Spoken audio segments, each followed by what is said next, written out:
कहानी एक नशेई कालू कौवे की है जो कि हर समय बस नशा ही करता रहता था।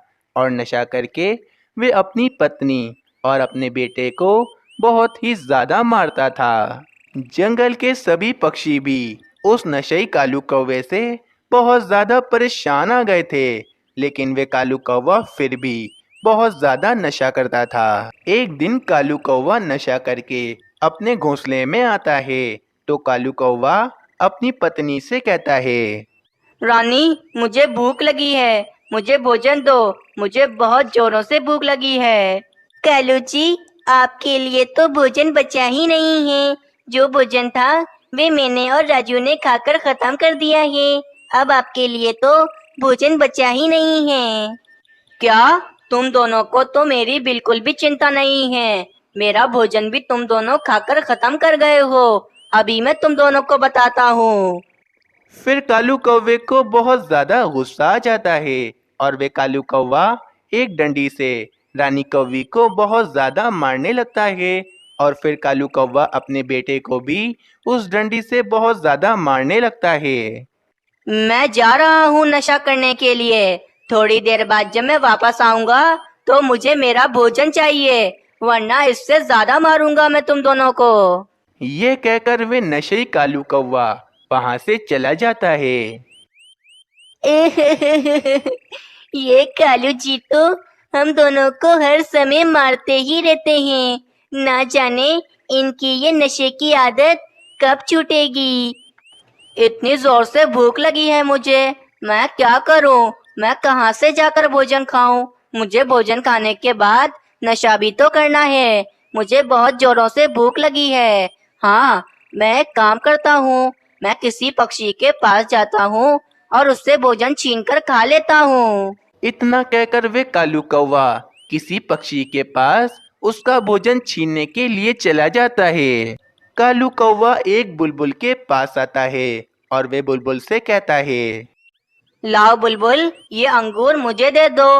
मुझे बहुत जोरों से भूख लगी है। मेरा बहुत दिल कर रहा है ये अंगूर खाने का। नहीं कालू कौवे, ये अंगूर मैं तुम्हें नहीं दे सकती हूँ। ये अंगूर मैंने अपने बच्चे के लिए रखा हुआ है। मेरा बच्चा खेलने के लिए गया है।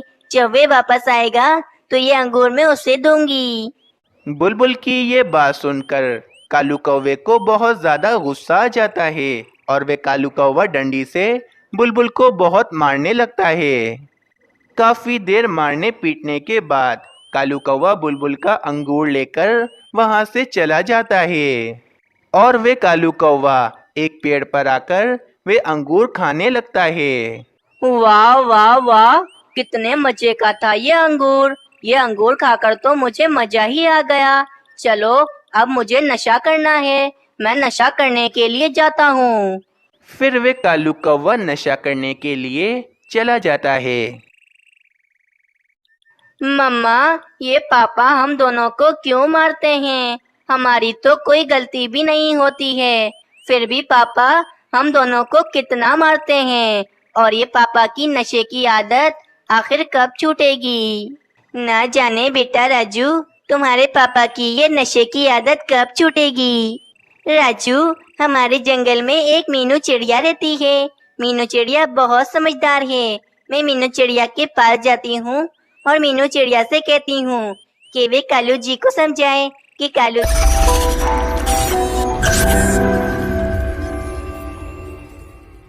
जी हमेशा हमेशा के लिए ये नशे की आदत छोड़ दें। हाँ ठीक है मम्मा, आप मीनू आंटी के पास चली जाओ। मैं जब तक घोंसले में आराम से बैठा हूँ। फिर वे रानी कौवी मीनू चिड़िया के पास चली जाती है। मीनू चिड़िया, मैं बहुत ज्यादा परेशान हो गई हूँ। मेरे कालू जी हर समय नशा करते रहते हैं और वे नशा करके मुझे और राजू को बहुत ज्यादा मारते हैं। मीनू चिड़िया, मैं चाहती हूँ कि तुम कालू जी को समझाओ कि कालू जी हमेशा हमेशा के लिए ये नशे की आदत छोड़ दें।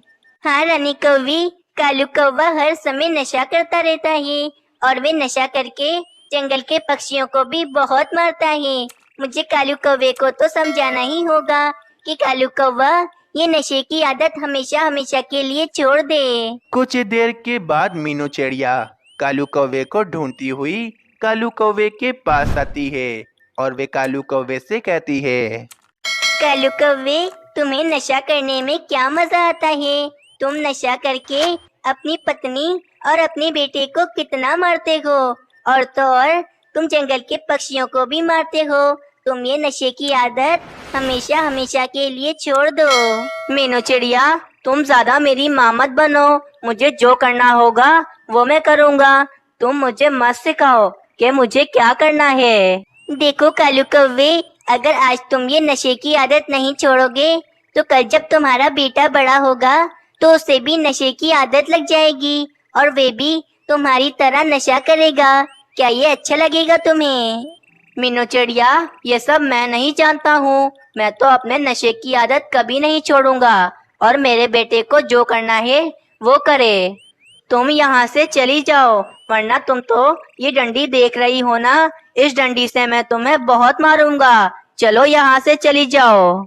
लगता है ये कालू कौवा अभी नशे में है। इसे समझाने का कोई फायदा नहीं है। अभी मुझे यहाँ से जाना होगा। फिर वे मीनू चिड़िया वहाँ से चली जाती है। बड़ी आई मुझे समझा रही थी कि मैं ये नशे की आदत छोड़ दूं। मैंने अपनी पत्नी की एक न सुनी तो मैं इस चिड़िया की क्या बात मानूंगा। फिर इस तरह कालू कौवा नशा करता रहता और कालू कौवे की नशे की आदत नहीं छूटती। कुछ साल बीत जाते हैं। अब कालू कौवा काफी ज्यादा बूढ़ा हो चुका था और तो और कालू कौवे की नशे की आदत भी छूट चुकी थी। कालू कौवे की पत्नी रानी कौवे की एक हादसे में मृत्यु हो गई थी, जिसके कारण कालू कौवा अब अपने बेटे राजू कौवे के साथ रहता था। लेकिन राजू कौवे को भी कालू कौवे की तरह नशे की आदत लग गई थी और वे राजू कौवा हर समय नशा करता रहता। और तो और राजू कौवा नशा करके कालू कौवे को बहुत मारता, जैसे कालू कौवा अपनी पत्नी और अपने बेटे को मारता था।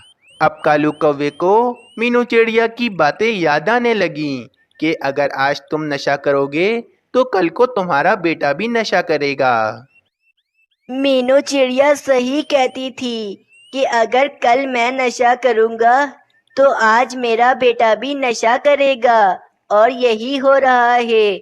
आज मेरा बेटा कितना नशा करता है और वे नशा करके मुझे बहुत मारता है।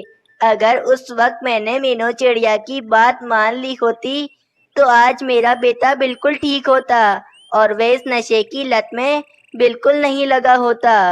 एक दिन राजू कौवा जब अपने घोंसले में होता है तो कालू कौवा राजू कौवे से कहता है, बेटा, तुम ये नशे की आदत छोड़ दो। ये नशे की आदत बहुत बुरी है।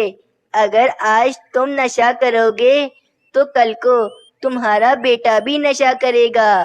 देख लो, कल मैं नशा करता था तो आज तुम भी नशा कर रहे हो। इसीलिए बेटा, तुम ये नशे की आदत छोड़ दो।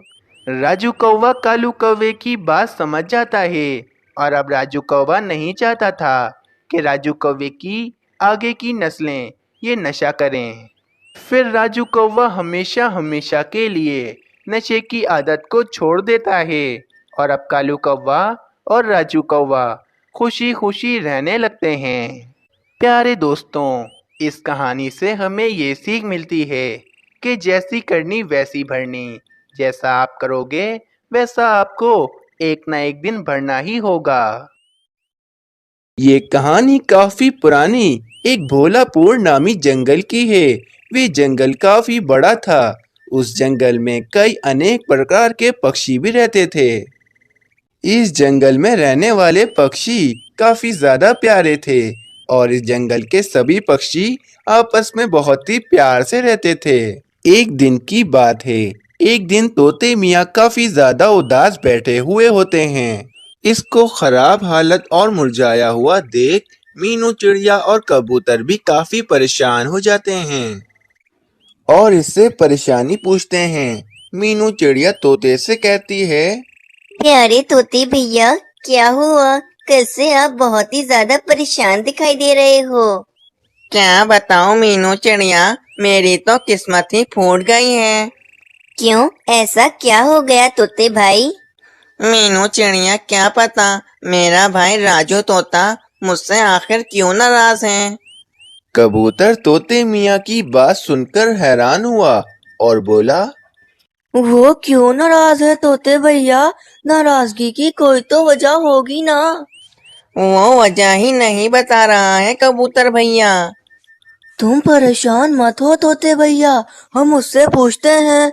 भला तुमसे भी कोई कैसे नाराज हो सकता है? तुम तो इतने अच्छे हो तोते भैया। परेशान तोते को देखकर मीनू चिड़िया को बहुत दुख हुआ और मीनू चिड़िया बोली, वो मान जाएगा तोते भैया, आप परेशान मत हो, हम उसे मना लेंगे। अगले दिन मीनू चिड़िया और कबूतर उल्लू के पास बैठे होते हैं कि उसी समय वहां पर राजू तोता आ जाता है। राजू तोते को देखकर मीनू चिड़िया और कबूतर को परेशान तोते मियाँ की याद आ जाती है। अरे मीनू चिड़िया और कबूतर, तुम भी उल्लू के पास आए हुए हो। हाँ, हम किसी काम से आए थे यहाँ पर। क्यों, क्या हम यहाँ नहीं आ सकते हैं? ओहो, तुम तो गुस्सा ही कर गए कबूतर भैया। मैंने तो बस तुमसे ऐसा ही पूछा था। मैं गुस्सा नहीं हुआ, बस मैंने भी तुम्हें वैसे ही जवाब दिया। मीनू चिड़िया समझ गई थी कि कबूतर को राजू तोते का यहाँ आना बिल्कुल भी अच्छा नहीं लगा है। लेकिन मुझे तो लग रहा है कि तुमने गुस्से में कहा है और तुम मुझे नाराज भी लग रहे हो। तुम्हें नाराजगी की कब से परवाह होने लगी? इस तरह वे दोनों आपस में उलझने लगे थे। राजू तोते को कबूतर की बात समझ में नहीं आ रही थी, इसीलिए वे बोला, ये तुम क्या कह रहे हो और क्यों कह रहे हो, मुझे समझ नहीं आई। तुम्हें बड़ी अच्छी तरह से समझ आ जाएगा कि मैंने तुमसे ऐसा क्यों कहा। बस तुम थोड़ी देर बैठकर सोचो। इन दोनों की बहस बढ़ी ही जा रही थी। मीनू चिड़िया ने इन दोनों को रोकना ही बेहतर समझा। बस करो, तुम दोनों उलझने क्यों लग गए हो? क्यों का जवाब तुम अपने दोस्त इस कबूतर से पूछो जिसने ये बात शुरू की है। इससे तो मैं पूछ ही लूंगी, लेकिन इससे पहले मैं तुमसे ही कुछ ना पूछ लूं। क्या मतलब, तुम्हें मुझसे क्या पूछना है मीनू चिड़िया? हम उल्लू के पास भी इसीलिए आए हुए थे। अच्छा हुआ तुम यहाँ पर खुद आ गए। क्या पूछना है मीनू चिड़िया, जल्दी पूछो। बताओ, तुम अपने भाई तोते मियाँ से क्यों नाराज हो? मीनू चिड़िया की बात सुनकर राजू तोता गुस्सा हो गया और बोला, ये मेरा और मेरे भाई का मामला है, तुम कौन होती हो पूछने वाली? राजू तोते का अंदाज बहुत बुरा था जो उल्लू को ना बहाया, इसीलिए उल्लू उसे टोकते हुए बोला, ये तुम मीनू चिड़िया से किस लहजे में बात कर रहे हो राजू तोते? आखिर ये कौन होती है हमारे मामले में बोलने वाली? तुम दोनों भाई हमारे दोस्त हो और तुम दोनों भाइयों का यूं अलग होना हमें अच्छा नहीं लग रहा है। इसीलिए मीनू चिड़िया कबूतर और मैं तुमसे पूछ रहे हैं कि तुम तोते मियाँ से क्यों नाराज हो। उल्लू ने बड़ापन दिखाते हुए पूछा, मगर वे तो एकदम बदतमीज था। मीनू चिड़िया के बाद अब उल्लू से भी वे बदतमीजी करने लगा। मैं क्यों बताऊं, और मेरी मर्जी कि मैं अपने भाई से नाराज रहूं। मीनू चिड़िया इसकी बात सुनकर बोली, तुम्हारी इस मर्जी की वजह से तुम्हारा भाई बहुत परेशान है और इसने 2 दिनों से कुछ खाया पिया नहीं है। तो ना खाएं, मुझे इसकी कोई परवाह नहीं है। लेकिन हमें तुम दोनों भाइयों की बहुत परवाह है। तो ना करो, किसने कहा है करने को? तुम लड़ने के बजाय वजह क्यों नहीं बता देते हो? मीनू चिड़िया कबूतर और उल्लू को हार ना मानता देख राजू कौवे ने इन्हें अपनी वजह बता ही दी। अच्छा तो फिर सुनो, तुम दोनों का दोस्त और मेरा भाई मुझे अपने साथ घर में रहने से खुश नहीं है और किसी तरह मुझे घर से निकालने के बहाने सोच रहा है। तुम झूठ बोल रहे हो, तोता कभी ऐसा नहीं कर सकता है। मीनू चिड़िया, मैं झूठ नहीं बोल रहा हूँ। मीनू चिड़िया उल्लू और कबूतर को इसकी बात